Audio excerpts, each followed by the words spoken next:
আসসালামু আলাইকুম ওয়া রাহমাতুল্লাহি ওয়া বারাকাতুহু। আজকে আপনাদেরকে আমি একটি হাদিস পড়ে শোনাবো ইনশাআল্লাহ।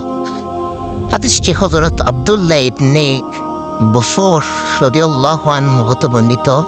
রাসূলুল্লাহ সাল্লাল্লাহু আলাইহি ওয়াসাল্লাম যখন বুদ্ধের দরজায় বাড়িতে যেতেন, তখন ঘরের দরজার দিকে মুখ করে দাঁড়াতেন না, বরং দরজার ডান দিকে অথবা বাম দিকে মুখ করে দাঁড়াতেন এবং অনুমতি গ্রহণের উদ্দেশ্যে আসসালামু